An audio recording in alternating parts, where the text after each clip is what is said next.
Omar, has this ceasefire really made Iraq safer or just exposed how vulnerable Iraq and the region really are? Certainly highlights the vulnerabilities. Even in a pause, Iraq is still very much a front line in this conflict.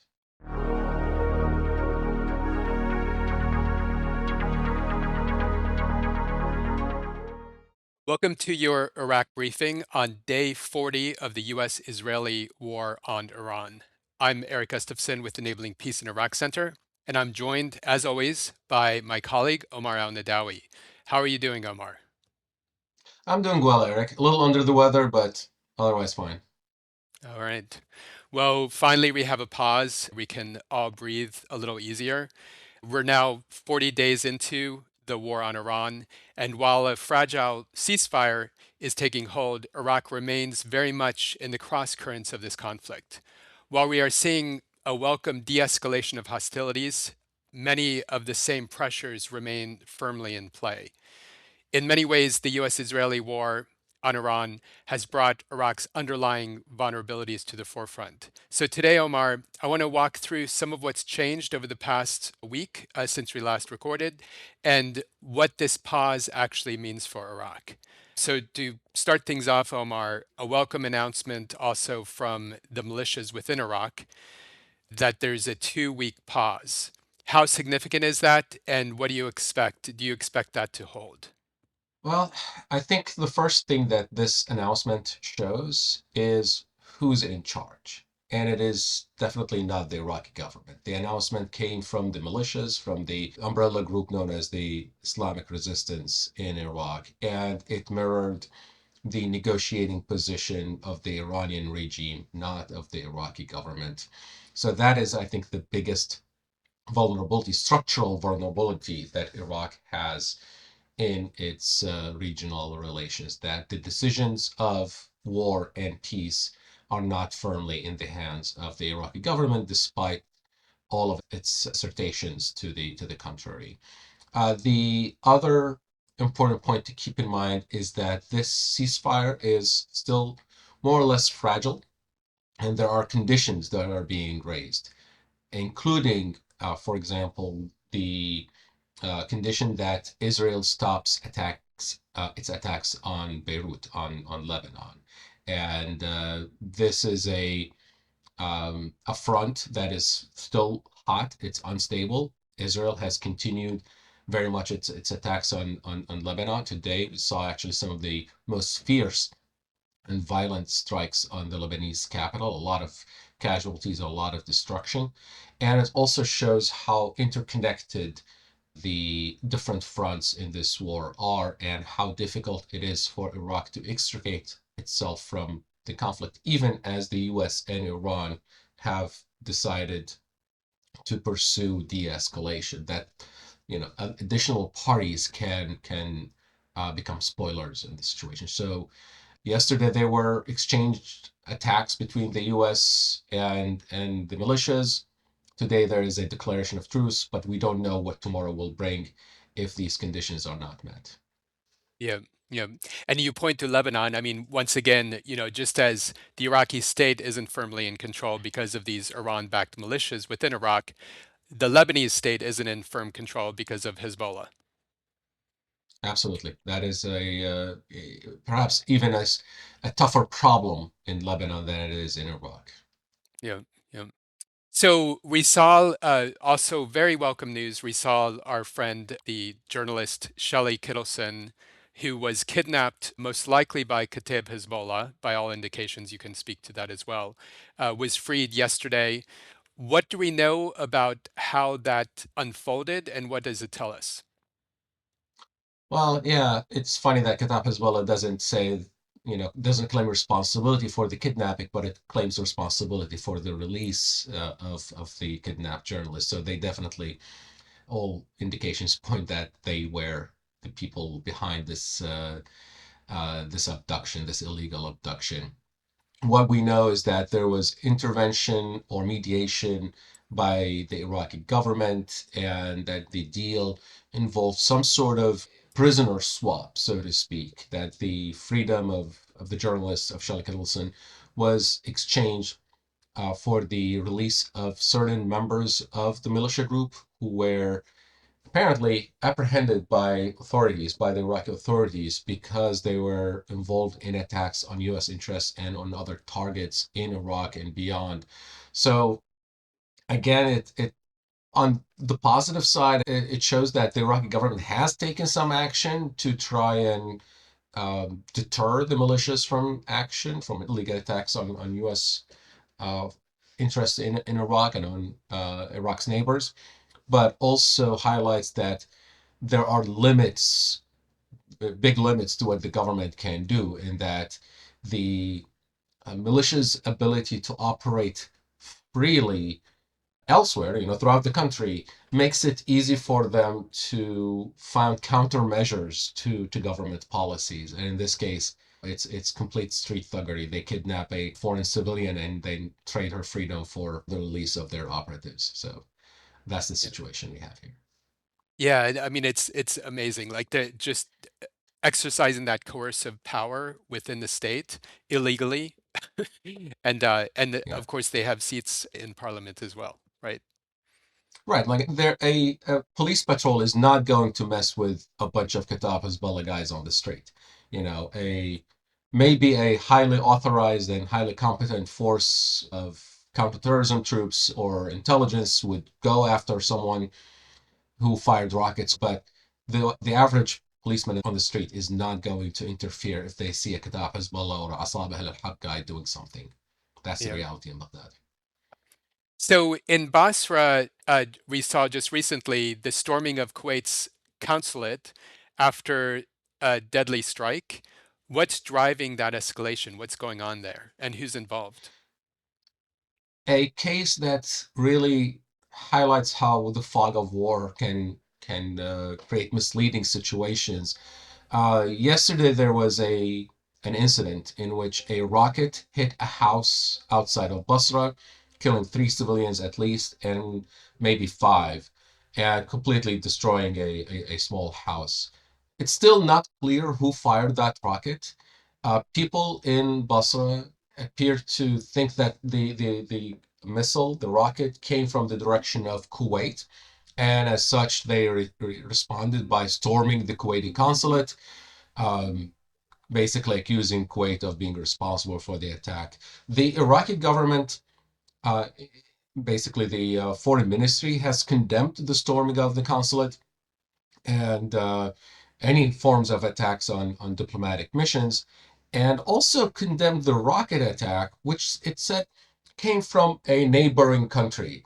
And often in Iraq, when you see a reference to a attacks from a neighboring country that is not being named, and in this situation, in a communication, in a correspondence with another for a neighboring country, that tells me that it was probably an Iranian missile fired at Kuwait that overshot and struck near Basra. Yeah, and you can imagine in some ways by not naming Iran, it's a way of containing the political fallout of that debacle. I don't know too much about the family, but clearly a lot of people in Basra are upset by what happened. Exactly. I mean, and every time the Iranians have repeatedly shot rockets and drones at the Kurdistan region, and the Iraqi government sometimes condemns that. Um, I mean, not just in this conflict, but years for the last several years, there have been occasionally attacks by Iran, ballistic missile attacks and drone attacks on targets in Erbil, civilian and economic targets and energy targets. And the Iraqi government, in its messages, does not name the Islamic Republic as the culprit. It just says attacks violating Iraq's sovereignty are unacceptable, but never has Iran been named directly. And this message by the foreign ministry just follows that pattern. Uh, it doesn't make sense to apologize for Kuwait for an attack on its consulate if Baghdad also thought that Kuwait was responsible for the attack on civilians in Basra. The message would have come different, and that's why I think it was an errant Iranian missile. Yeah, yeah.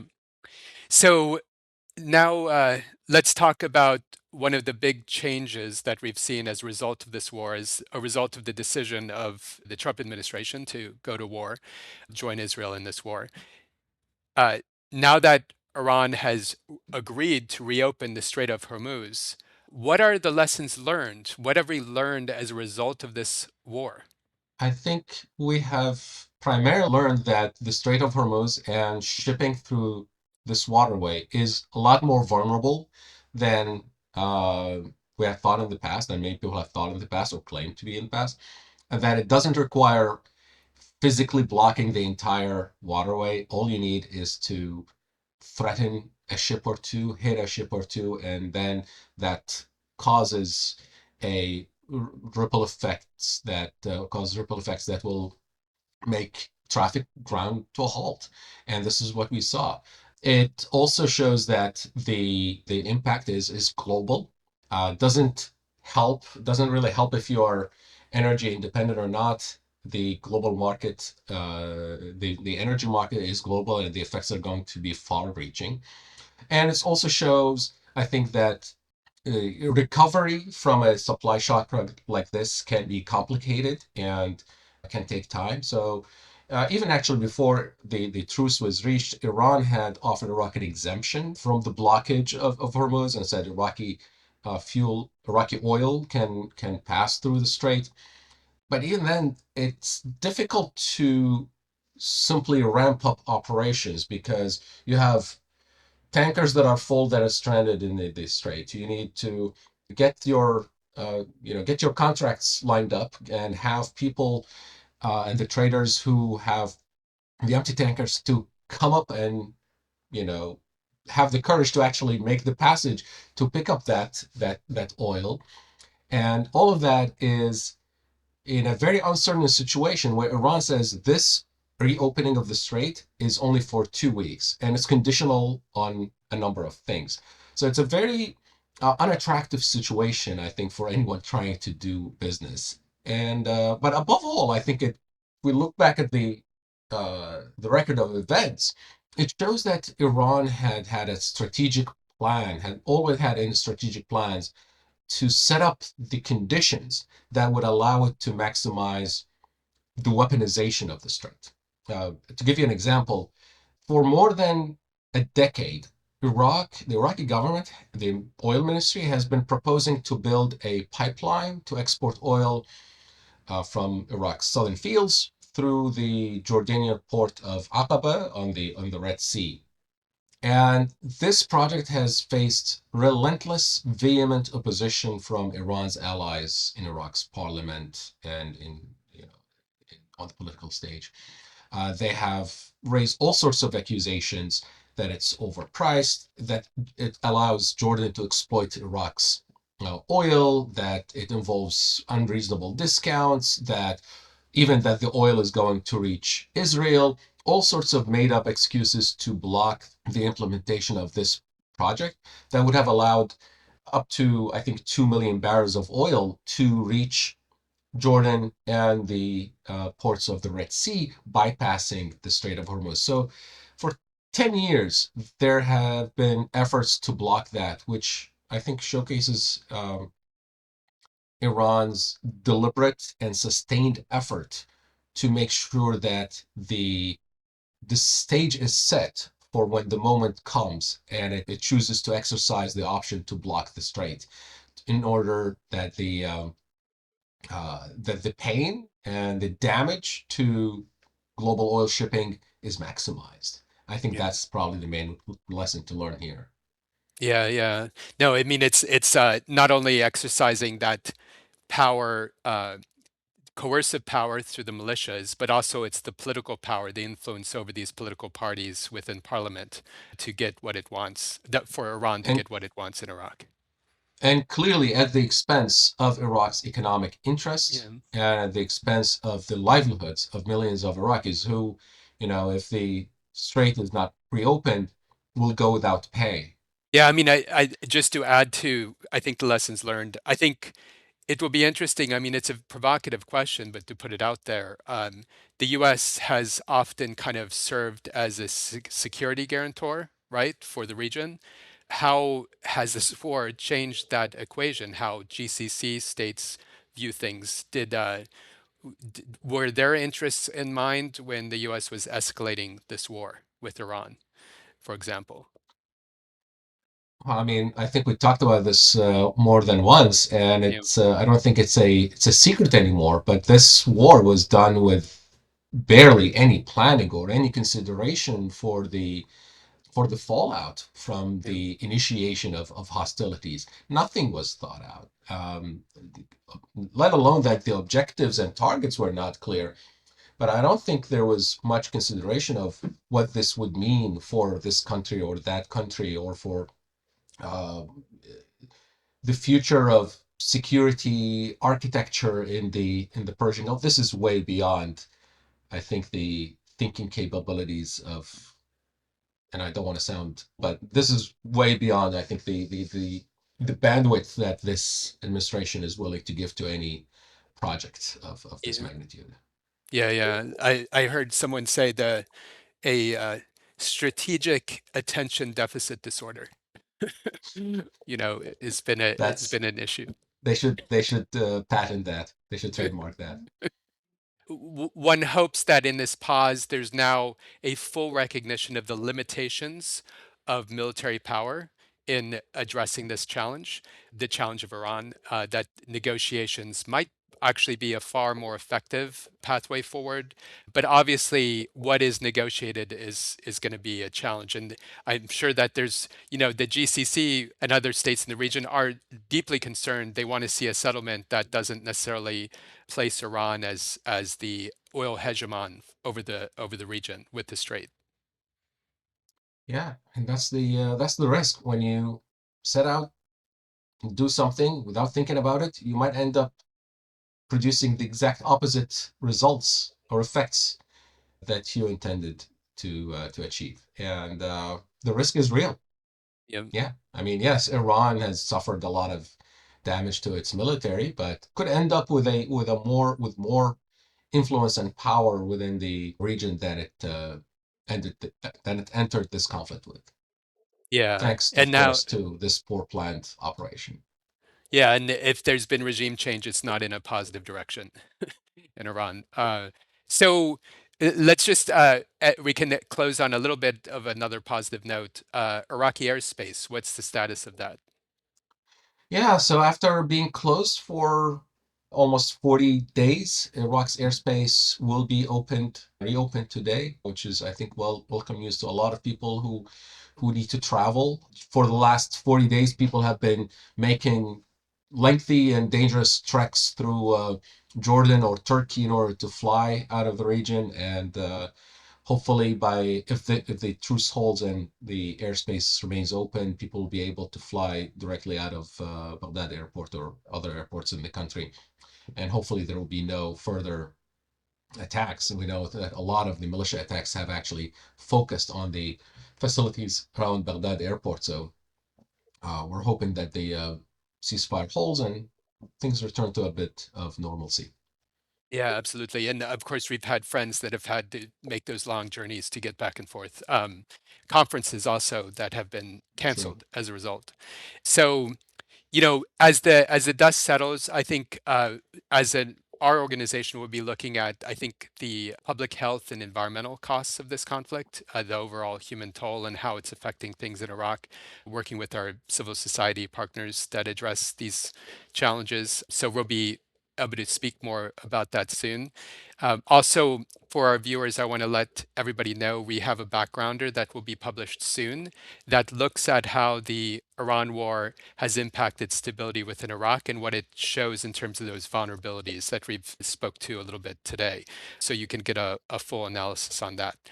So even in the pause, as we've discussed, Iraq remains exposed, and what happens next will depend on not just on restraint, but on whether or not international norms are upheld and whether there's serious negotiations to have a full settlement, not just a ceasefire, but a way of bringing an end to this war. So please subscribe to Epic. You can find us at enablingpeace.org. You can subscribe to our weekly Isham reports that Omar, you publish every week. So for week to week updates on developments in Iraq, that's your go-to source.